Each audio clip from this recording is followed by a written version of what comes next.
All right, y'all. I apologize. I have no idea what's going on with this. Internet just dropped for some reason.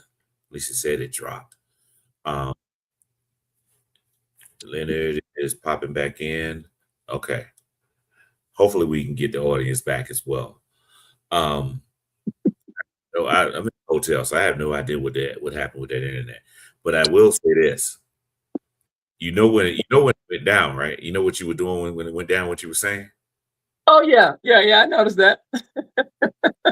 It can't I be a thought it was, coincidence, man. It I can't thought be it a was coincidence. I thought it was me and the conspiracy theory. Yeah, hey, listen. That can't be a coincidence I thought it was me and that when you conspiracy start theory. talking, that when you bring up that one subject, all of a sudden the internet go out. And I was the only one in. Well, look, you weren't in, but the rest of us were in. So we still that have that four. We still have five people, but you weren't in. I, But the minute yeah, I started talking about that, uh-huh. but okay, that's our fault because we don't support nothing that we do. We don't support fan base, and they control the algorithm. They control the what we call the trunk, and we haven't done anything. Everything always comes back down to what the will that we have, you know. We seem to be surprised when funny things start happening. Like we seem to be really, really surprised. I'm always amazed at people who still surprised by it. We get surprised by funny things that happen. And but you and I sit there and go, well, it's mighty weird that just happened. But we don't control anything. Nothing. Like it is so frustrating. Yeah, the only thing that we might have some semblance of control of right now in this country is the city of Atlanta. I really believe that. I truly believe that, and I truly believe that that's why we're on the radar quietly, loudly, and the fact that we've held out this much on the last four mayor elections is absolutely amazing to me. Um, This that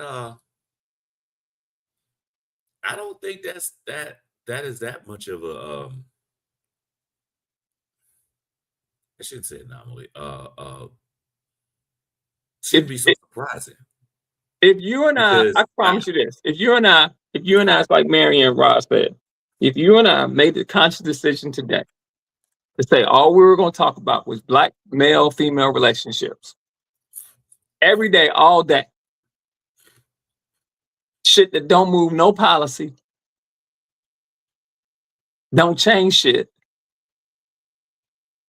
Our we get more views than the algorithm would spread us out all over the place because that's just some nonsense.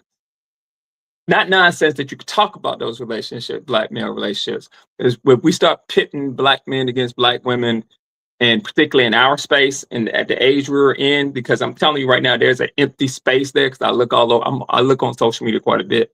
We start talking about the difference between black men 55 and up, and the difference between black women 55 and up, and blah blah blah blah blah. We be all over the damn place, all over the place. Dating happens after 50, we be all over the place. But let us start speaking about some shit. Yeah, you smiling because yeah, I bet you got a whole bunch of stories about dating habits after 55.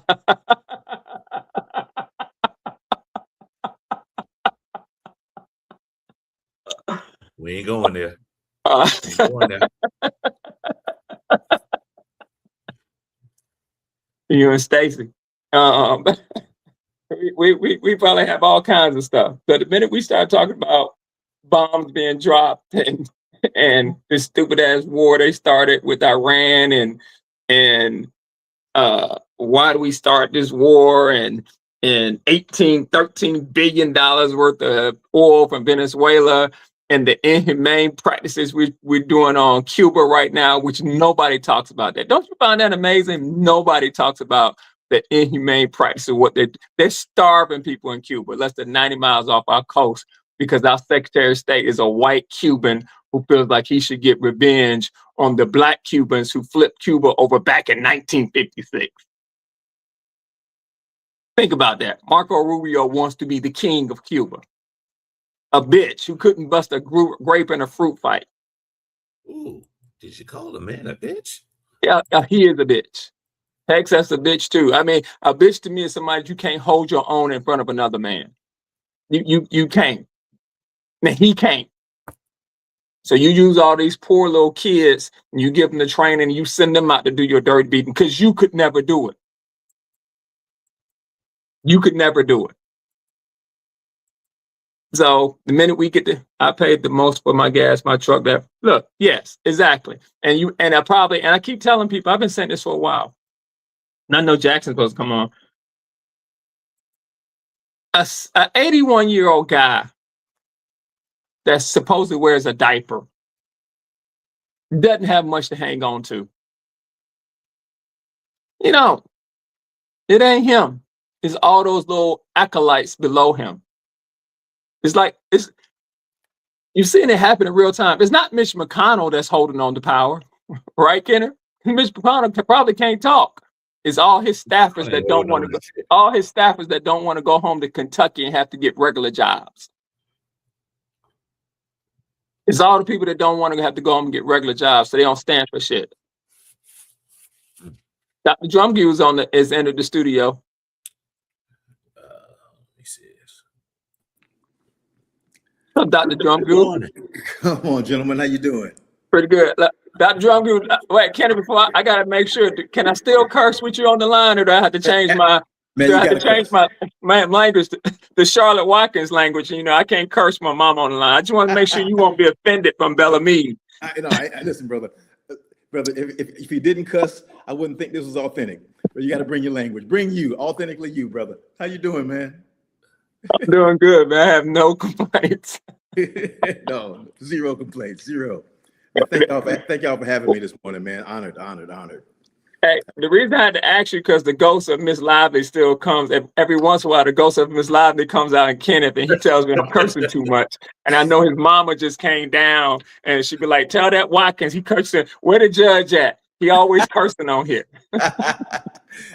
Come tap you, the ghost come tap you on the shoulder, say, hey. Yeah, I feel convicted. That's right. So everybody, this is Jackson Drum Group. The tiny house man. The reason why we want to have Jackson on here. First of all, he's a dynamic individual. Let's start with the fact of he's a Glen Hills High School alumni. That's right. And when I tell you, our people, the people from Glen Hills, we out here doing the damn thing. We are. That's real. You know, not everybody is out there out front, in your face with what we're doing, but we're doing the damn thing. We are the legacy that we have created at that school. Yeah. Hopefully we'll continue and move forward, get to higher heights. So Jackson is younger than us. I graduated with his sister, his older sister, Renee, in 1984. Wow, 42 years ago. You coming up on your 40th reunion, man. You starting to feel your age yet, man? Oh yeah, man. Every morning when I get out of bed, throw them legs out of bed. I'm like, oh, okay. Oh, yeah. Stuff hurting you didn't even know you had in your body is hurting. So exactly. Believe me, it's not gonna get better, brother. Just to let you know, it's not gonna get better. It has to get better. It must get better. You just learn to cope with it better. That's what it is. But as Marion alluded to in his comments, Jackson is doing an extraordinary thing in Augusta. He just moved back to Augusta a few years ago. How long have you been back? We got back here August of 2020. So right during so he's been back 6 years. Yeah, about 6 years. After being gone about 35 years or something like 30-something years. Yeah, 30 about 30 years. Yeah. And he is doing something that I think is remarkable. He's creating a tiny home community in Augusta. So I wanted to bring him on here so he could talk about it. Also to give him his flowers because, this is under the radar, y'all. When I say it's under the radar, most people in Augusta don't even know about this. Yeah. And they just did an article, or I saw an online article with one of the TV stations talking about his tiny home community. So I said, I had told him before when he first told me about this months ago. I told him, I was like, I want you on the show. So finally, I cornered him again, and I said, you got to be on it. And he graciously came on here for us to talk about it. So, sir, the floor is yours. Tell us your background. We already know you were the greatest high schools in the greatest high school. That's right. Hey, before you go on, I just want you to know he don't give nobody no flowers. So you must be special. Because he didn't give me no goddamn flowers in damn 4 years. And I give him flowers all the time. So look, see what I mean? That right there, giving you flowers. Because that Morehouse education you got is keeping you from counting. It's been 5 years. Not 4. 5 years. See how you proved my point? If you had gone to a real college, you know. See, they froze up on us now, huh? He always frees up when you start talking that shit. They start talking trash. That's right. Yeah, but tell us about the small houses, because we doing similar things up here. Go ahead. Yeah, man. So here in Augusta, Georgia, doing the first tiny home community for young adults aging out of foster care. It's very niche, but here's the whole premise behind it. You and I, we grew up in Terrace Manor, Belle Meade area, right? We grew up in a community where young adults, well, honestly, man, where I tell people all the time, man, I am a product of the patriarchs that raised us, from your father, Judge Watkins, to Doug Prince's dad, to Napper across the street over there. Go around the corner, you had the city's first mayor, black mayor around the corner, Ed McIntyre. You had Henry Brigham right up the street. You had, Doc Griffin around the corner there. You had Mr. Mack over there. You had all of the civil rights and Vietnam vets right there in one community, right? I mean, literally, it was a melting pot, what I call hometown heroes, right? Those men were passionate, but they weren't passive. They were full of empathy and full of action. That's something that literally raised me. Though no one ever, they didn't, like I said, y'all were a little older than I was. I was just watching and observing, but y'all gave me something to see. And so when I recognized that this population of young adults aging out of foster care, we can talk about the stats and the numbers shortly, but bottom line, these were fatherless youth. These were individuals that didn't have those examples, didn't have those patriarchs like we had that raised us. And so I needed to create a community, because it's very, very challenging to train, educate, and lead individuals and then send them back out to damaging environments, right? So what's the point of providing mental health counseling, providing life skills training, providing workforce initiatives, and then sending them back out just to couch surf? And so I said, no, we need to create a neighborhood. We need to create a community where we can control the culture. And so again, we've created Bridge Builder Communities, the city's first tiny home community for young adults aging out of foster care, providing life skills training, mental health counseling, workforce initiatives, educational opportunities from GED all the way to master's level programs right there on site, in a community that cares, with a community that cares. So when I say that, meaning we have PhD level, master's level therapists and counselors that work right there on site. We have a mama bear or cottage manager or college RA, or if you served in the military like me, you have a CQ, or somebody who lives there on site 24 hours a day, 7 days a week, to help reinforce all the things that we're teaching. And though I can talk stats and figures all day long, we're really just trying to create family for kids who never had a family. So if I can, real quick, bore you with some numbers, because you guys look like you love numbers. So there are 11,000 kids in the state of Georgia in foster care, 11,000. About 500 to 600 age out year after year. Now, some interesting things happen when kids age out of care. When they age out of care, well, Chris, first of all, let's start here. When a young adult's in foster care, they may be bouncing from house to house 9 to 14 times. You can imagine their level of abuse, the level of displacement that they go through, what they call it, adverse childhood experiences. And so when they age out, 85% of these kids have some form of mental health issues due to adverse child experiences that we just talked about, the displacement, the abuse, the hunger, the whole 9 yards. 71% of the young ladies who age out of foster care become pregnant by the time they're 21 years old. 65 to 70% of the kids that age out of foster care end up in sex trafficking. In our beautiful city of Augusta, Georgia, those numbers are 75% or higher. due to the I-20 Boy Scout World Corridor. Okay, 55% of the kids that age out of foster care become homeless almost instantly. And 25% of the kids that age out of foster care have some form of engagement with the Justice Department, thereby starting the whole foster care to prison pipeline, where 87 to 92% of the individuals that you see in prison today come out of fatherless homes or come out of foster care. And so our community is trying to stop that. Now, there's a thing that we like to say when we talk about this problem.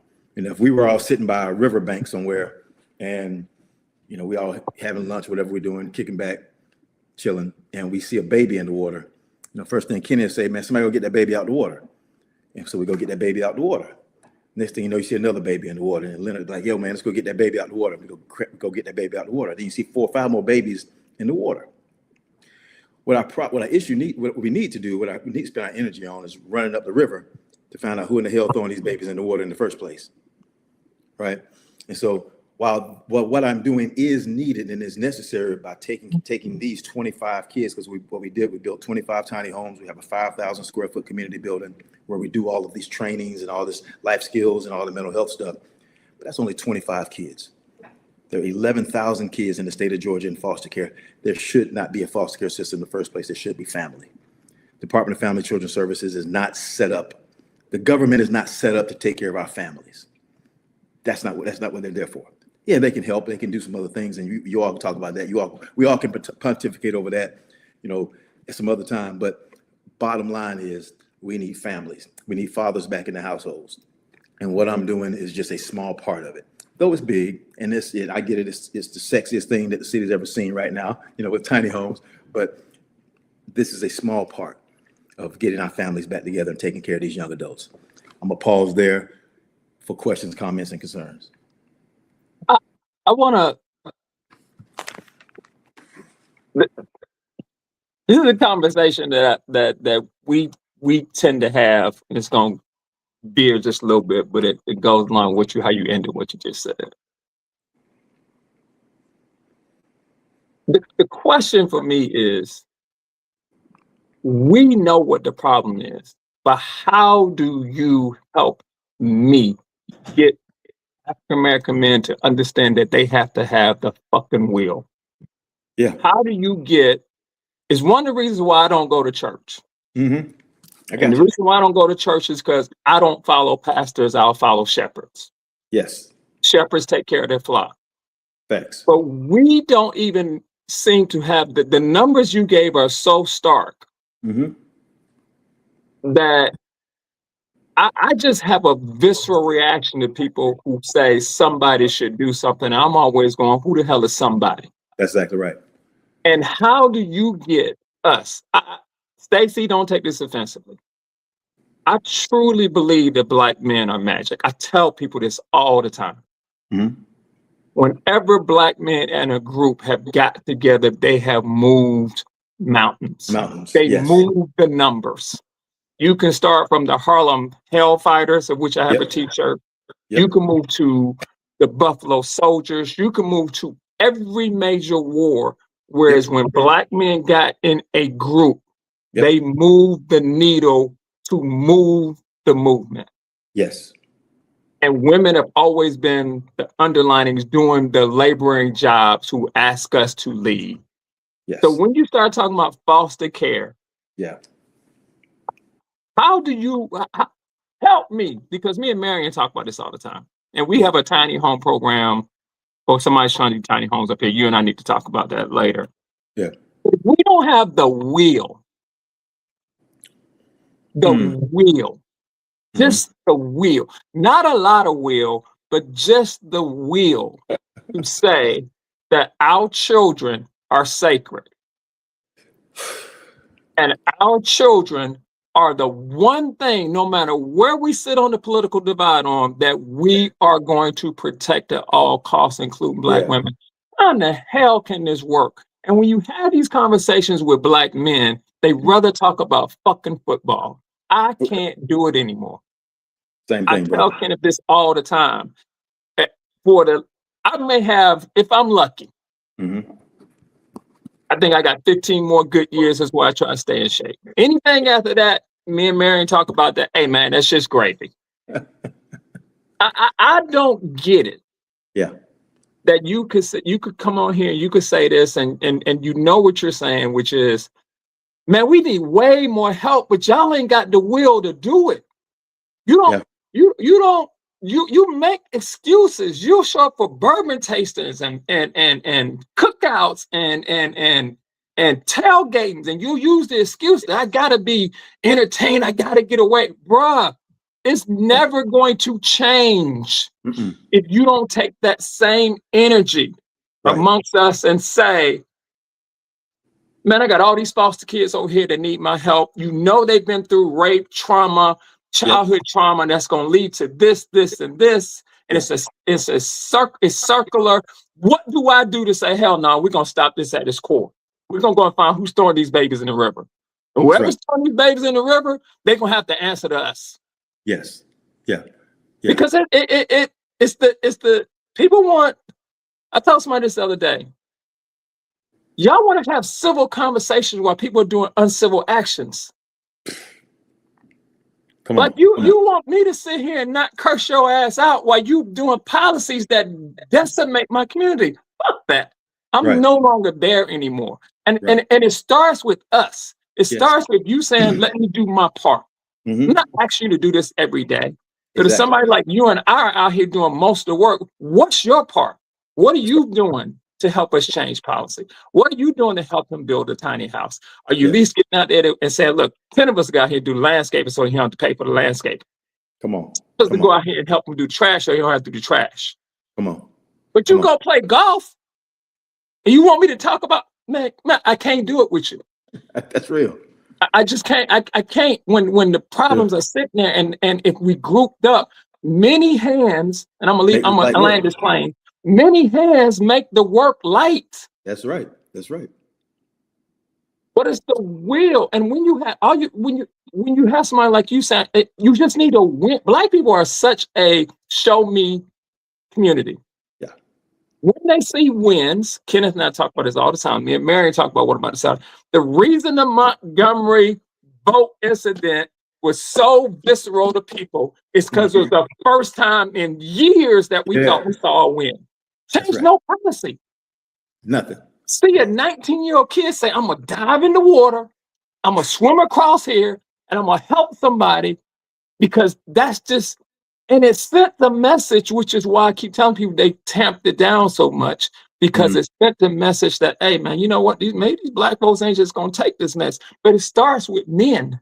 And women keep asking men to stand up. Lead. To stand up and lead. Yeah. Yeah. But we don't want to call each other on our bullshit. But you own it. Don't. You own it. You own it. You own it. You own it. On our bullshit. We don't want to hold other African American men accountable for their inactions. There's no reason you should be doing this all on your own.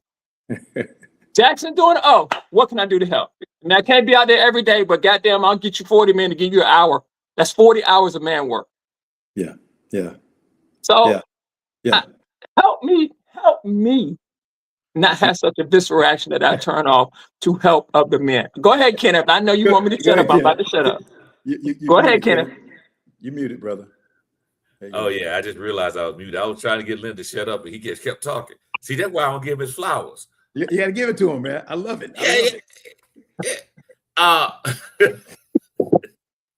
But and that was one of the things that I was going to talk about that I wanted to have you on here for. Not only to describe the project and the extraordinary work that you're doing, but also see what can we do to help you in the project. Now, and I apologize, y'all. This internet went out again, but I was able to get through my phone and all that, so I'm good.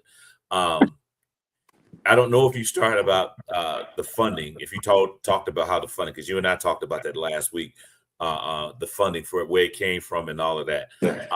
And then tie that into what can we do? Getting back to Lyndon's going around the Marbury Bush point. No, it's a great point. Thanks, Jackson. Thanks, Jackson. Yeah, I did not say it wasn't a good point. I just said he went around the Marbury Bush. You're just a hater, bro. Before we got back to what I just said in 5 seconds. So, Hey, he don't want you. He don't want you to be great, does he? He don't want you to be great. I'm never That's gonna what it give is. him that one. He don't want my He was man to be great. pontificating for 10 minutes about something that took 30 seconds for me to say. Hey man, he just mad because he wasn't part of the Bellamy clique. That's what it is. That's what it is. That's what it is. Okay, all right. Okay, No, that's good. You know, the Hey. Bellamy click. All right, y'all won't go there. Okay. No, brother, But yeah, it's all love. talk about the funding and what we can do to help you going forward. Because as I told you, whatever you need for me to do, I got you. Just let me know. Because I have experience years ago when I worked at Clark Atlanta. I met a young man that was in college, and I ended up having to arrest him. He was a student at Clark Atlanta. I ended up having to arrest him because he had a warrant and all this. He had been in foster care. And after I arrested him, he got everything straightened out. I started mentoring him, and he told me the story about aging out. He had nowhere to go. And then I'm trying to get him to get his stuff together so he can stay in college. He just couldn't get it together because he never had the services. First thing he told me when he met me, I have anger issues. And I looked at him and smiled and said, so do I. So what are we going to do about it? He should have said that. Yeah. So, and that right there, from that point on, he was, I became his mentor just because I said that to him. I couldn't help him because he did a couple of things that he shouldn't have done. They kicked him out of school, and he was like, I have nowhere to go. And I didn't know what to do for him. And Stacey, you were there at Clark when this happened too. It was, I didn't know what to do. So what can we do to help you help them? Tell us that, and also talk about the funding part. Yeah, keep me on track here, because I'll do the same thing my brother does. I will pontificate over superfluous actions and words, and I will go down some rabbit holes but come get me out of there, okay? But so let me. Shots fired. So let's talk about real quick the why. Most of us, most men, I don't care who you are, white, black, will not act unless we absolutely have to. None of us move or change. None of us change unless we absolutely have to. So it has to touch them. Like I say, for me, this jumped on me at 16 years old. My family members were in foster care. Nobody knew. I didn't know that my family members were in foster care. We grew up, like I say, my father, when he retired from the Army, he moved us to Terrace Manor. But the rest of the family stayed down there in Sunset Homes, Southside Terrace, Allen Homes, and they were bouncing around from house to house to house, living in orphanages. I didn't know that. But when I was 16 years old, I got a call from one of my cousins saying, come bring in some food. I went down to the 15th Street Kroger that was down there, grabbed a couple of bags of food, took it back to his house, and I saw the conditions they were living in. And I saw that he, as a 9-10-year-old kid, was taking care of his siblings because my aunt and uncle were in the back room smoking crack. And every time they got a check, they would leave them a box of Maryland's chicken and an orange soda and say, survive. And so I called my mama. Child Protective Services came in, DFACS came in, they were taken away, and they went throughout Boys Town, Nebraska, kinship care, foster care throughout the state. And the way they were treated mentally, physically, spiritually, emotionally, sexually, and the abuse they went through, that's what got me to this point. And at 18 years old, I said, this is my problem to solve. And so I've been on this journey for a long, long time. Again, it hit me personally. And so most individuals won't change until you make that connection, till you literally say, this is why, and that's what I have to do. I have to literally draw a diagram to most people and say, this is why this impacts you, right? In order for them to make changes. Hence, now we'll go to the money part. In October of 2022, I held a community stakeholder whiteboard session here in Augusta. And for the first 2 years, like I say, when I came back home, first 2 years from 2020 to 2022, I did my assessments to determine where the gaps were in taking care of this population. Where the gaps were, who was actually serving this population, where were there duplicate efforts, all those things, right? And then in 2022, held that community stakeholder whiteboard session where I shared the same stats I shared with you all. I shared the stories because I brought in individuals with those lived experiences, those foster kids with lived experiences. I brought them in with me. They were my youth advisory board. I called it the YAB. I know I need a better name than YAB, but that's all I had at the time, YAB. The Youth Advisory Board brought them in with me. And I asked the city those same questions. Who cares? Who cares? And who cared? I gave those doggone stats. And when I gave those stats, in that room that day, you had the MCG Foundation, you had Augusta Tech in the room, you had Augusta University in the room, you had all of our local politicians in the room, you had business leaders in the room, you had folks from the GBI Sex Trafficking Task Force in the room, you had some FBI folks in the room. And about 67 individuals showed up, and I'm surprised they did. But again, the numbers that I mentioned impacted them. And they were connected to it. And they showed up. And again, for 15 minutes only, I shared the stats, the stories, and the solution. And I said, how are we going to solve this problem? And for the rest of the 3.5 hours that day, we all whiteboarded the problem and solution. And in the room that day was a guy named Sean Edwards, the president of the Augusta Land Bank. He said, Jack, we got about 6 parks in the city we can no longer manage that are blighted, that they're just sitting in the land bank. Go take a look at a few of them and let us know if any of those will work for your plan. And we went to commission, went to executive board, found a park, and made them an offer and bought that park from the city for $1. For $1. With the promise that we would stay a nonprofit, we wouldn't resell it, but we would do exactly what we said we were going to do. And he's a black man. And he's a black man. So Augusta, like you mentioned earlier, Glen Hills is all over that doggone, political realm in Augusta, Georgia. We really are in some positions of power. And so those individuals have really come alongside and helped with this project. For some funding, this has been a $5.2 million project, $5.2 million, right? Most of the money has been raised from coffee and conversations alone. Sitting down, having conversations with folks. No major money from HUD, no money from the state. It's all been just individuals, white and black. Some that don't want to be known at all.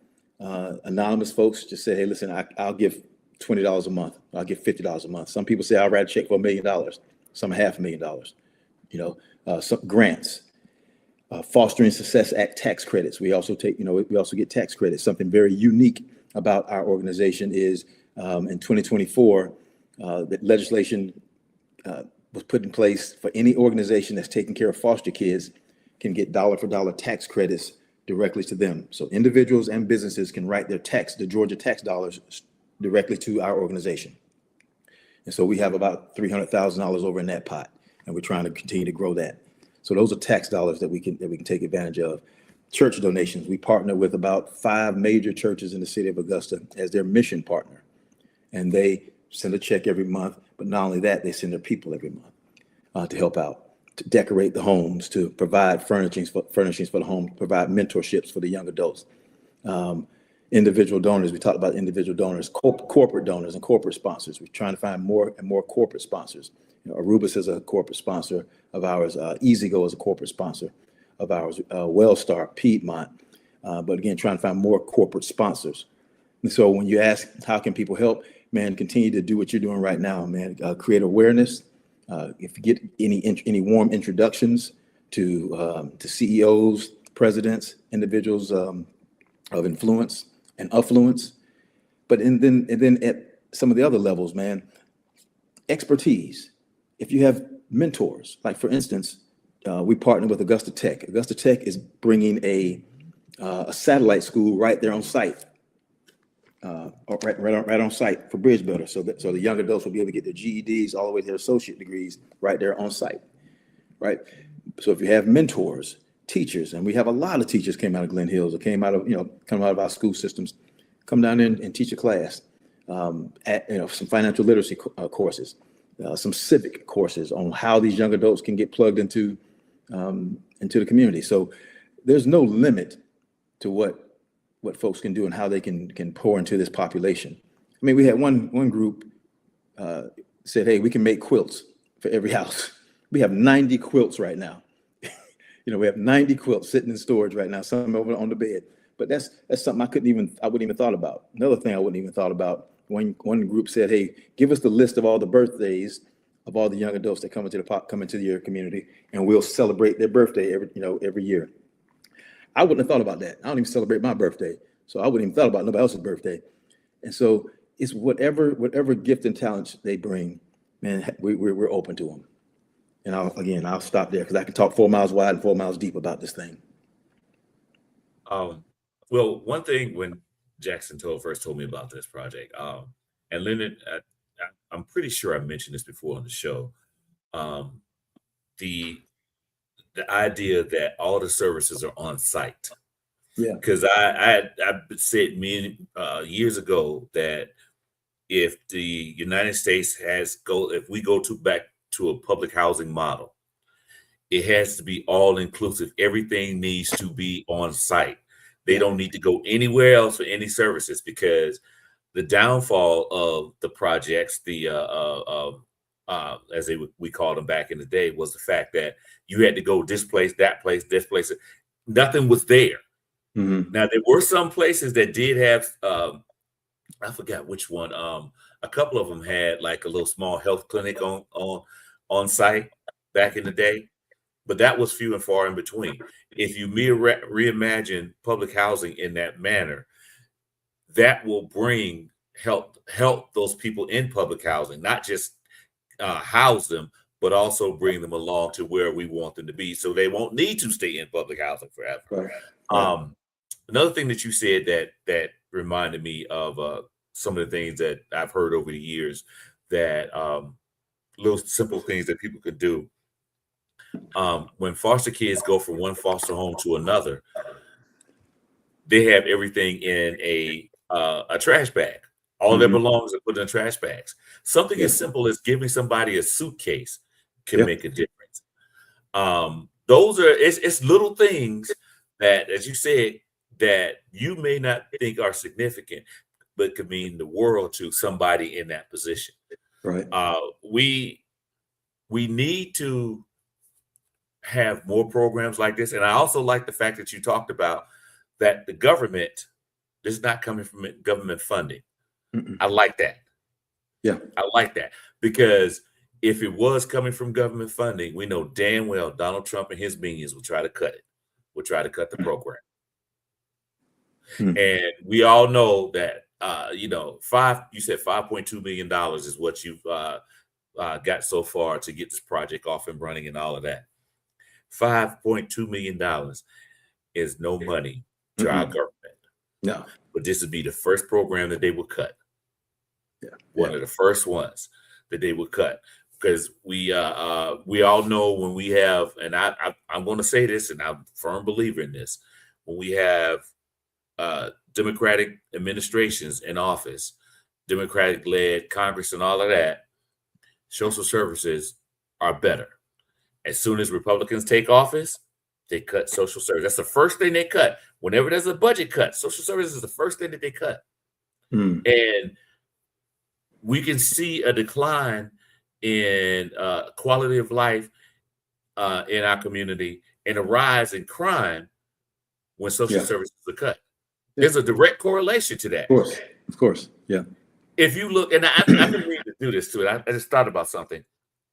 I ride around Augusta a lot, and I went past Dias Park the other day on 9th Street. Y'all know that's 9th Street, Augusta. It's about a block and a half or 2 blocks from about 3 blocks away from the county courthouse, all of that stuff. Dias Park, I'm not sure when it was built, but it was when I was in high school, and they had a pool there, brand new pool. If you probably seen it, Jackson, but Linda, you probably haven't been down there. That place is tore up now. The tennis court, they had tennis courts, the pool, there's no water in the pool. The park looks atrocious. May Park, same thing. You go out to what's the one on Lumpkin, the park on Lumpkin Road. Go out there. I think it's Bernie Ward. Yeah, Bernie Ward. Yeah, it looks bad. And I'm trying to say, okay, these were lifelines of the community. Some places where the kids in those communities could go to and stay out of trouble. Yeah. But the city of Augusta as letting those parks go to waste. They're just sitting there. And like you said, the guy told you, well, we have all this parkland we're not doing anything with. Pick which one you want. Yeah. The city should be doing something with those. It shouldn't even be an issue, that park. And Pendleton King Park, I rode through there. I used to love that park. It looks bad. These are little simple things that the city of Augusta can do, and that our government period can do to improve conditions in our city. I want to invite, when you can, invite our mayor-elect on. I know you have a conversation with him, Stephen Kendricks, and he has some amazing plans. So I challenge you to get him on and have a conversation with him. Yeah, I've talked to him a couple of times personally. I just haven't had a chance to get him on the show. But because as I said before you got here, people are scared to come on our show. I don't know why they're scared. Like we got, but I know he's cool. So I can have Leonard doing all that cussing. That's why. Yeah, that was Leonard scared everybody away. Cussing everybody. He's intimidating. He's using big words like visceral and pontificating and all of that. So you muted, Leonard. You muted, Leonard. I just want to record the show that I was extremely patient while you went around the mulberry bush, started talking about Augusta politics. And I told you to get it. There you go. There you go. There you go. That's that Tuskegee coming out of you that you can't listen to opposing views. No, I'm not going to listen to live. There you go again. There you go again. We do this, Jackson. This is a dance we do. You know, it's like Andy Griffin said, Jackson, what's mud wrestling to some is dancing to others. Me and Kenneth, we do a lot of mud wrestling, but it's dancing to us. What I want to say is, can you see the comments? Can you see the comments, Jackson? Yeah, I'm listening to the concert. Yeah, okay, that's Kenneth with all that cussing. That's Angie. So what I do want to say is, as Angelique telling, I'm doing all the cussing. No, Angelique, I do not do all the cussing. I think you are. See, that's your problem. That's the Georgia State right there. Glenn Hills taught you the right thing. Georgia State made you change up. Dr. Drumgill, he gonna let me finish my point in a minute. I think that wraparound services in my neighborhood right now, where we are, we have the most wraparound services in the city of Atlanta. The wraparound services are very, very important. Yep. I'm not denying that. And I want to thank Jackson for pointing out to me after my visceral reaction that, hey, there are churches that are helping him. What I do believe that at some point, you know, it's what I said earlier, we're going to have to make a decision as a community that we become so stabilized that we don't have to take public dollars, that these are our problems. Yes. And that we're going to make a concerted effort to do what we have the unique ability to do, which is make something out of nothing, which is what we've been doing. What we do. To say, hey, if you're not going to give us that 5.2, we good. We got it over here.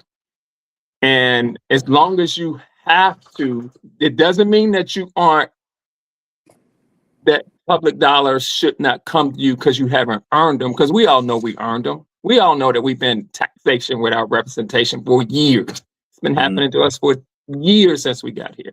But at the end of the day, that can't stop us from doing what we need to do for somebody like Jackson that's spearheading this. The problem you have, in my opinion, is that instead of, I tell people all the time in my neighborhood, like, Jackson, we got a $330,000 grant from Georgia Power, first in the city that gave the MPU that we're distributing. Okay. And one of the things I tell people all the time is, if I bring in somebody like Jackson, I trust Jackson to do what he said he's going to do. And if Jackson doesn't do what he says he's going to do, I'm not going to throw the process out. Jackson got to go. Right. The process and the idea is great. He's just the wrong person. He's not a run and shoot. I need a run and shoot quarterback. Right. He may not be that quarterback, but I trust him to do what he said he's going to do without going, well, what did Jackson do with my $10? What's he doing with that $10? Right. Like, no, I'm not going to send Jackson $5 because I don't know what Jackson's doing with that $5. Whereas if you got 1,000 people to send $5. Right. And Jackson knows that every month 1,000 people are going to send me $5. Mhm. Jackson knows which ways he can move in order to help the community, and we need Jackson to do that. That's my point. Yeah. You know, you want the wraparound services can come with public dollars, but public dollars are always flowing more freely. And I can tell you this point blank, when there's a commitment of private dollars from that community. Mhm. When that community shows to those 25 kids in that house that, you know what, we got a commitment of $30,000 every month Yeah. that Jackson can access every month with or without the city of Augusta. The Right. city of Augusta always comes in with 30 or what we call it, Jackson, leverage that 30 to 90. Right. Right. The issue we're talking about is you have somebody like Jackson, and I don't want to go around the mulberry bush. And this is what I'm saying is the will to do it. Yeah. And the will, and like Jackson said, the will to be able to get people to change, to say, it's there. He built the structure. What does he need from me to help him? We built the automobile. What does he need from me to help him keep the automobile on the road? He needs Mhm. gas, which is money. Let me send it to him. Mhm. And many hands make the light work. Comes back to the same thing. $10 from 1,000 people will beat 100,000 from one person every day. Yeah. If it's consistent over, and he will be able to work. So Yes. I applaud him for doing what he's doing. No, appreciate you, brother. Appreciate We you. just got to have more people to say, okay, you doing it now. Now let me do what I got to do to help it make it easier, because you're already doing it, and we need it. Like, Yeah. right? Like it's a need for us. Yeah. How do you get people to understand that the need benefits them? You keeping these kids off the street, they're not getting in trouble. Yeah. They aren't being sexually trafficked. Right. So I need to make sure Jackson stays in the road. Right. That's, to me, is the challenge, is to get people to understand that is good for them as the community. Them, not just them individually, but for the community is good for the community to help Jackson stay on the road and keep these kids out of trouble. That's all I'm trying to say. I'm done, Kenneth. Appreciate you, brother. Thank you. Because I got, Thank you. matter of fact, before I say that, I got 2 kids, because the one thing Jackson and I talk about, I got 2 kids who just called me, who are coming over right now at 11:30. Yeah. They're what I call unofficial foster kids, Mm. because they're housing insecure. I talk with this Mary all the time. We've been mentoring them since they were 6. They don't have any stable housing. They're coming over here today because they know that I'm probably the most stable person, me and my wife. Mm-hmm. And Jackson will tell you point blank, Jackson, you know this. There are thousands of kids like that That's right. that you see every day. Mm-hmm. People in our neighborhood see every day and turn the blind eye. Yep. They turn the blind eye. Ain't my problem. Ain't my kid. And my She kid. should have had them babies. That's right. She shouldn't have did this. She And should have that's kept her legs closed. And that's Okay, what I what is share. it? Yeah, that's what I share regarding the neighborhood that we grew up in. I can go from porch to porch to porch to porch and get the same values, the same culture, the same treatment. That's the neighborhood we grew up in Terrace That's the Mount neighborhood we grew up Bellevue. in. Yeah. Exactly. So that's the culture that I'm trying to create here or recreate. And again, I put a fence around it and say, well, let me start here. And that's what I'm starting on at 1140 Mary Street. Let me start that here with these 25 homes and this culture here, and train my staff to have the same heart, the same mind, the same culture that I have, that we had when we all grew up. Because I can go talk, I'm sure I can go over Kenny's house when I was in high school, and still have that same values just because of what we all went through, the shared experience. Hey, Kenneth, Shammy Meek. I don't know Shammy Meek. Ask the question to me and you. Do we have any questions for the guests? Shammy, do you have a question for the guests? Well, Marion did have a question. He asked it a while ago. He said, what's the square footage qualifies as a tiny house? HUD 400 square feet or below. That's considered a tiny house, 400 square feet below. My homes are 320 square feet. Can you explain to them why 400 feet is I'm not sure why 400 feet? Yeah, I'm not sure why HUD came up with that number as a qualifier for a tiny home. But I'll say the city of Augusta, again, we're the first ones to do it. The first tiny home community that's ever come on the books. The ordinance is written that the homes have to be completely stick built. That means from the ground up on slab. So there's no wheels underneath it. These are, quality homes. Let me quickly say this. We have 15 homes that are built by Ivy Homes, Mark Ivy. Another 11 homes that are built by Bill Beasley Homes. So these are high quality homes from amazing builders in the city of Augusta. We sat down with the Home Builders Association, and Tiffany sat down. She said, "You guys are going to help him." And you guys are going to help him. And they sat at the table and they came up with the numbers, and they were able to discount us some building of the home. So the Home Builders Association and those builders have been phenomenal. We have, like I said, R.W. Allen has constructed the community building, 5,000 square foot community building. But that's where all of our life skills training and you mentioned those wraparound services are. But as far as that number on why 400 square feet or below, why HUD came up with the number and slapped the table there, I'm not sure, because it could easily be 600 square feet. Ken, if you got a question in the chat, you want to read it? Yeah, I'll read it. It's and this is what Shami was saying. Yeah, great question. Okay, so how do you measure success for residents? What's the end goal for the residents? Basically, is what she's saying. Yeah, so everyone comes in, they get an individual success plan. We have an index we call the Hope Index. So when they come in, we measure their level of hope. How hopeful or hopeless are you at this particular point?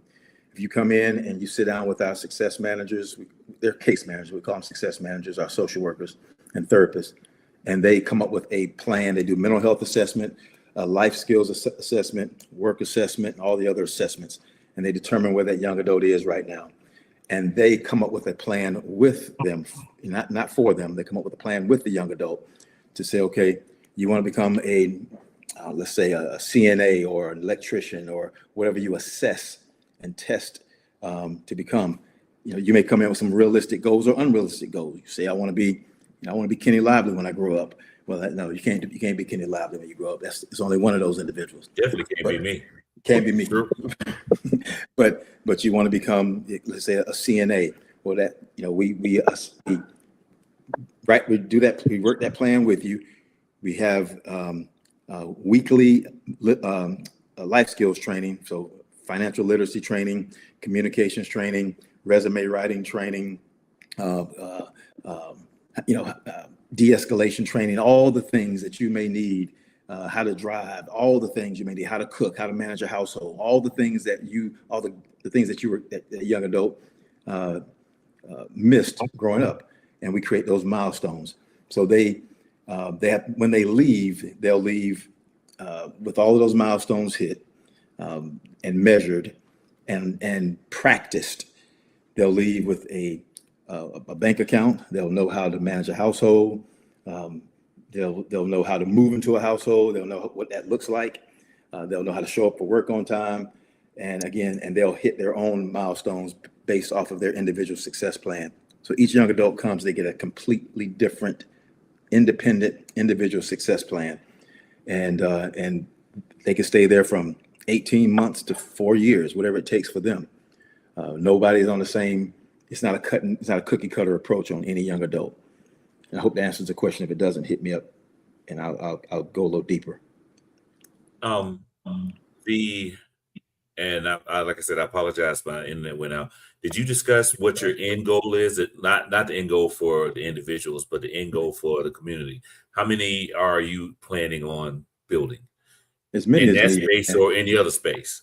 As many as needed. So we're working on once we prove this works, and once we prove that it works and do our concept here, we plan on doing another one for young adults with kids because that's a huge need as well.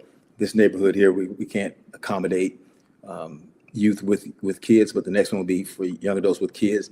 On that site, we'll have a daycare center and a smaller community building because we'll be able to satellite all of our training in on that site. But we have jobs for all the young adults that come to us. And then we do another tiny. So the whole point is we want to scale and scope what we're doing in this neighborhood and do other neighborhoods. Okay, good. Yeah. And Andrew, to answer your question, yes, this is for kids coming from emancipated from foster care. Now, you and I had also discussed the fact that other cities, people in other leaders in other cities have contacted you about doing the same thing in their cities. Yeah. How is that coming along?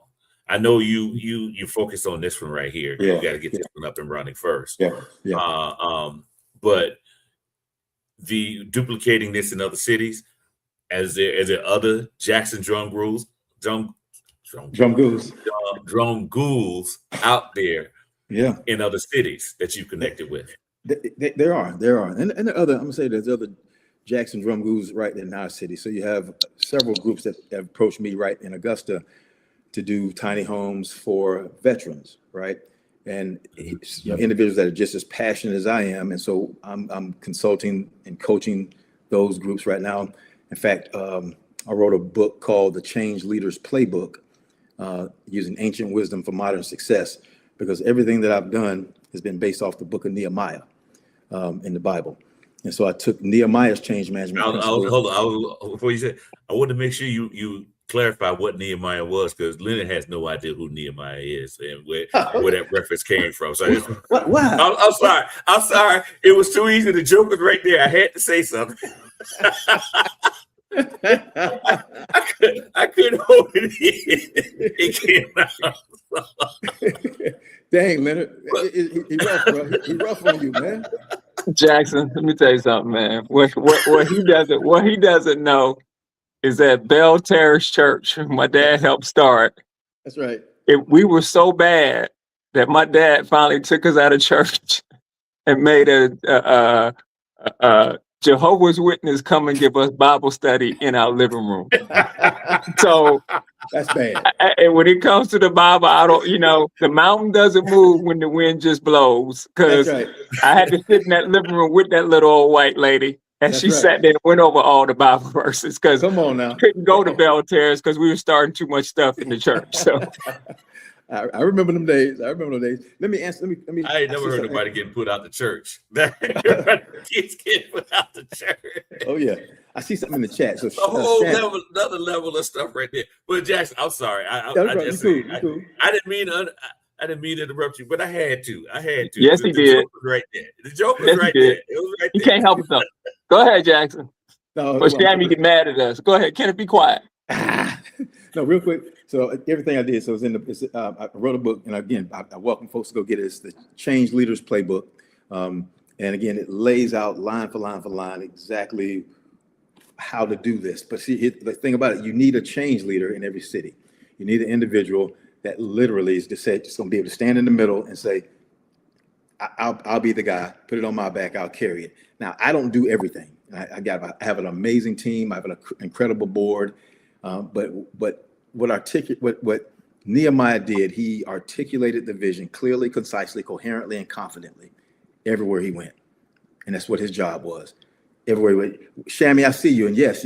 We'll have a fitness pod there at the community building, there in the neighborhood. And I'd love for you to come and teach fitness, mindfulness, and do some yin yard yoga. Absolutely. So yes, go on our website, bridgebuildercommunities.org, and sign up as a strategic partner. Bridge Builder Communities, that's with IES.org, and go sign up as a strategic partner. We would love that. We would love to have you on site, because we'll have an outdoor fitness pod out there. We have 5 different pods on site.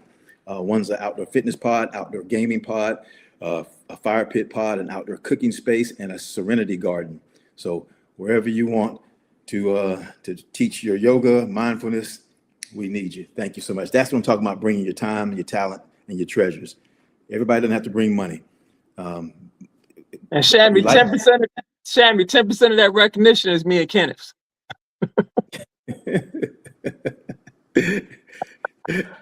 I love it. You got you covered. Awesome. Yeah, but yeah. So that's what we did. So we took that piece. So you need an individual in the city. So we have in Augusta. And then about several individuals came together and they said, "Hey, we want to build." Well, they came individually, wanted to build a tiny home community for veterans. So I got them all on the phone. I say, "Guys, stop working in your own silo of excellence. You need stop duplicating efforts." Here's this: in Augusta, we have 849 nonprofits. You heard me. We have the most in the state of Georgia, nonprofits. Okay. And some people are doing the same thing. Everybody's doing the same thing. So that's the first thing I did was for 2 years, went desk to desk, office to office and say, what are you doing? What are you doing? What are you doing? What are you doing? Okay. I'm not going to duplicate that. Why don't you bring your services over here? So I signed MOUs with every organization that could help these kids. The Serenity Mental Health, Augusta Locally Grown, the Hub, Medical Associate Plus, Piedmont, Wellstar, sign these MOUs with folks versus, hey, is that Cabs for Kings? Yes, man. The kids need rides. Bottom line. Thank you. Yeah. I can hook you up with them too. That's my cousins. So man, that's good people. I've been trying to get in touch with them. I see them zooming around town, and I can't never read the number on the side that fast. So please make that connection. Cover with that. Okay, bet. But yes.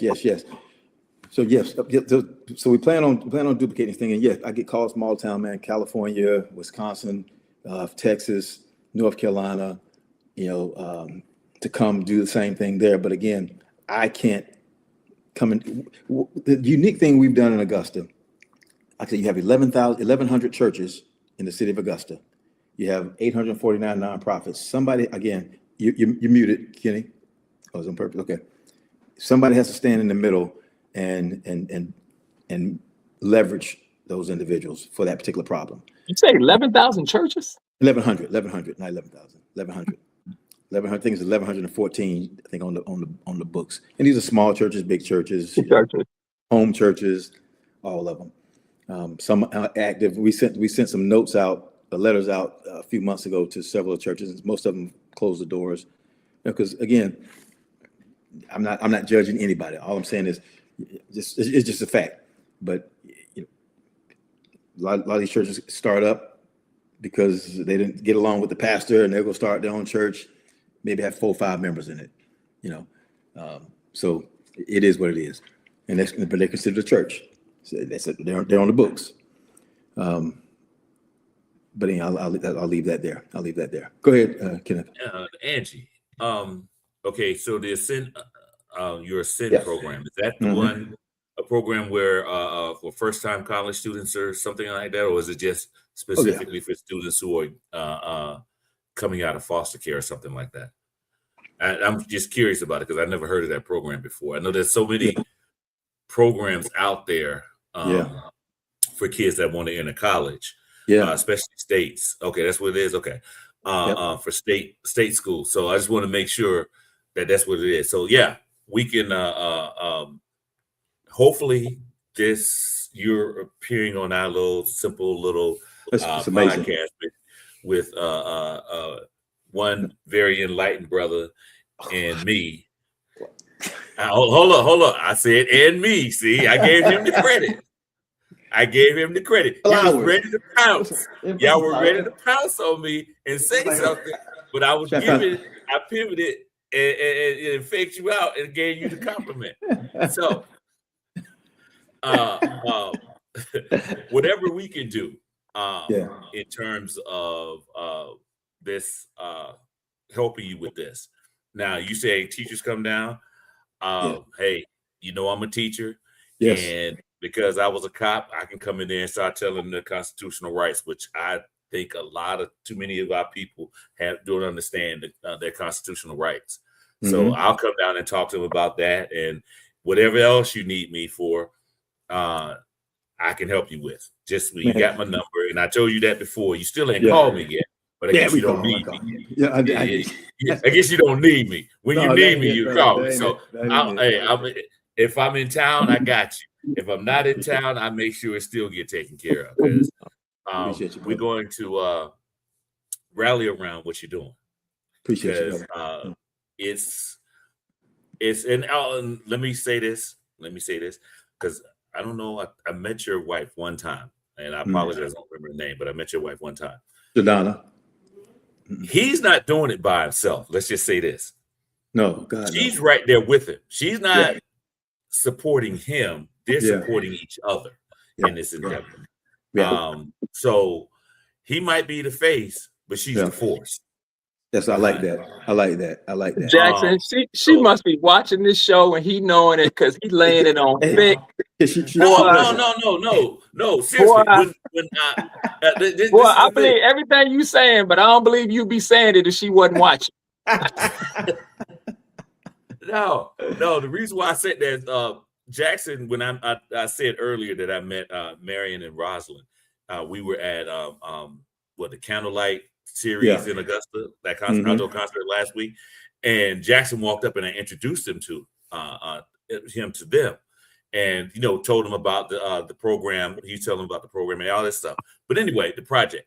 But he mentioned that his wife is his partner in this. Yeah. That's why I brought this up, Leonard. See, I'm unlike you. I'm not trying to get brownie points with the ladies. I'm telling the truth. This is what the man said to us, and I wanted to make sure that I mentioned that. Actually, what I was really doing is making sure that his wife knows that he gives her credit I do. for what she's doing in this Absolutely. partnership. Because he literally said, my wife, and I, and he said she's on the title, official title, like CSO or CEO or whatever title. She's a chief program said, officer. She's a therapist, so she does that. Yeah, she'll do the Right. counseling and life He skills. made sure he mentioned that, so I wanted to make sure that she knows, because she is watching, Leonard, that he mentioned her and her role and how she's a partner in all of this. He's not doing it by himself. So that's why I did that, Leonard. Now I'm gonna get back to jumping on you. And Wait. Well, hold up. When I'm being hold genuine. up. Jackson, I think you ought to know the genesis of all this anger. You still mad at me because of that ill-fated road trip you had? You try to do the show. Don't take it out on me. See, you bring it up mess again. Hey, but look, before you go on, look, it's 11:30. I got 2 kids coming over here to do some work, and Jackson, what I'll say to you is, you got people on here who really support Marianne and Raj, really, really support causes they believe in, and they don't just support it with words. They support with financial resources to the best of their ability. They're workhorses. Send money. I would love you to come and probably one day at the NPU that I'm the chairman of, to say what you're doing. We're doing little houses up here. I'm proud of you. I'm proud of you being a younger person, getting something from the families that were in Belmead, Terrace Manor. I always tell people, it's good to hear somebody say it. I always tell people, I grew up in this unique incubator. And it's very unique, this incubator. That was Glen Hill, that was Terrace Manor, Belmead. I grew up around, and I didn't understand it till I got older. All these men that were in the neighborhood. There were so many men. When people say a community, it was really a community, because there was nobody on Tate Road or what's the big hill where Dr. Griffin lived at? What was that street, Jackson? That was Golden Way. Golden Way, whereas they did not know who we were and what we were up to, and would pick up that phone after they chewed us out to call our parents to say, and to guide us, trying to be the best. What I always tell people is, they gave us the sacred opportunity. What you did with the opportunity is really on you, but it's the opportunity that's sacred that you're trying to give these kids. And so with that being said, I got to jump off the call. Hey, get my number from Kenneth. I will. Or just DM me your number, and I'll send my financial contributions the best I can, because, like I said, the people that are doing the work are the people I'm trying to support. I don't have the time for excuses, and just do something. It's not always a lot. It's many hands make the work light, and you and your wife cannot do this by yourselves. And it's more than enough people in our community that can give sweat equity to make this super successful if you put the pressure on them. So I want to thank you for coming on the show. I know Kenneth's not through talking, so I'm gonna let him have it. And I got to go too. I got something to do too. But I won't say this. This is we're gonna do a lot more of this. Partner with people in our community, and to try to get these things. And I've said this plenty of times before. everybody's looking for a leader when we all have leadership qualities. Yes. Yes. You're the leader. Be the leader that you are seeking. And we don't need to do the big things. Not that this is not, we can do little things. This is not a little thing, but we can all contribute in small ways to make bigger things better. So I applaud you. And Dr. Jackson Jerome Gould, like I said, Glen Hills alumni doing big things. Yeah, I appreciate you, brother. And you got the numbers. You got my number. Get you Linda's number. I'm gonna get you all the other numbers so we can do some more partnerships and get things done. And of course, from time to time, whenever you feel like it, brother, just jump on. Hit me up and let me know you want to be on, and we'll be on. Matter of fact, on the days when Leonard can't be here, I just have you on instead. Okay, we can do next. We can do next one on. We can do the next one on site. We can do. Actually, you know what? That's not a bad idea. That's not a bad idea. Might do that when you have the opening. After you have the grand opening and all that, we can set it up then. We can do it then. Come in and do it, and do the podcast from there. You know, you got a computer and some internet. We good. That's right. We do. Gentlemen, it's a pleasure, man. An honor. Thanks, Jackson. Always, thanks, sir. Dr. Jerome Gould. Good to see you and talk to you. So everybody, listen, y'all have a good week. We got to get out of here. One thing I want to say. Lord. Hold on. Pastor. I'm going to say this. And, on August 7th, I'm doing another First Friday game night. And this one, the proceeds from that is going to go toward the scholarship fund for CSRA Tuskegee Alumni Club. So we're trying to get students who are going to Tuskegee, give them scholarships, and those who are already there, give them a little money from time to time. So this is what we're doing. So proceeds. I did say before it was going to be 10%. It's actually going to be 50% now because I got a student I got to raise $8,000 for. And I'm trying to figure out how to do this. And I got to get it to him for in the next few weeks. So 50% of those proceeds are going to that Tuskegee Alumni Club in Augusta, CSRA Tuskegee Alumni Club. So please come out. I'm gonna put the flyers on my Facebook page so y'all can come out and do that and support that. And Jackson, we're gonna do one for you too. Oh man, come on, brother. Appreciate Bridge Builders too. I'm gonna do that one for folks. And that's your 60th birthday, and come and celebrate it with me, Stacey. I ain't seeing you in a minute anyway.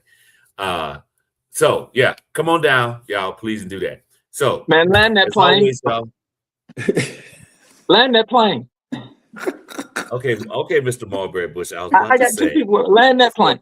I was so rudely interrupted. Y'all have a good week. Y'all stay safe, and just tell people about what we talked about today. All right. See y'all next week. Deuces. Peace.